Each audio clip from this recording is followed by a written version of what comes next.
বগুড়া সদর উপজেলার ঠেঙ্গামারা ও মাটিঢালা এলাকার সীমান্তবর্তী করতোয়া নদীর তীরের জঙ্গল ঘেরা একটি দুর্গম স্থানে অভিযান চালিয়ে কথিত একটি সন্ত্রাসী চক্রের গোপন আস্তানা উচ্ছেদ করেছে জেলা গোয়েন্দা পুলিশ। এ সময় চক্রের কথিত প্রধান রকিস সহ ৩ জনকে গ্রেফতার করা হয়েছে। পুলিশ জানায়, দীর্ঘদিন ধরে ওই চক্রটি নদীর তীরের নির্জন এলাকায় তাঁবু ও পলিথিন দিয়ে তৈরি অস্থায়ী আস্তানায় অবস্থান করে মাদক কারবার, অপহরণ এবং ভয়ভীতি দেখিয়ে অর্থ আদায়ের মতো অপরাধে জড়িত ছিল।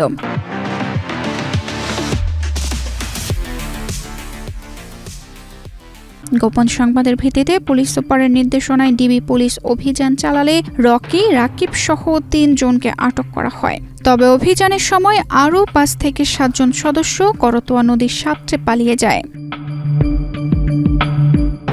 অভিযানে একটি বিদেশি রিভলভার, ৩টি চাইনিজ কোরাল, একটি ধারালো চাপাতি, দেশীয় অস্ত্র, বিপুল পরিমাণ মাদক বিক্রির নগদ টাকা এবং ২৫,০০০ ভোল্ট ক্ষমতা সম্পন্ন একটি বৈদ্যুতিক শকার উদ্ধার করা হয়েছে। পুলিশের দাবি, তুলে আনা ব্যক্তিদের নির্যাতনে শকারটি ব্যবহার করা হতো।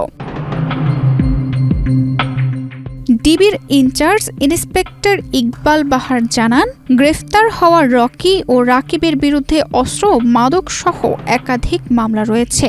তারা জামিনে বের হয়ে নদীর তীরে দুর্গম এলাকায় নতুন আস্তানা গড়ে পুনরায় অপরাধমূলক কর্মকাণ্ড চালিয়ে আসছিল বলে প্রাথমিক তদন্তে জানা গেছে। গ্রেফতার ব্যক্তিদের বিরুদ্ধে আইনগত ব্যবস্থা নেওয়া হয়েছে। পালিয়ে যাওয়া অন্য সদস্যদের ধরতে অভিযান অব্যাহত রয়েছে। তানজিদা রহমান, ইনায়া, বাংলাদেশ প্রতিদিন।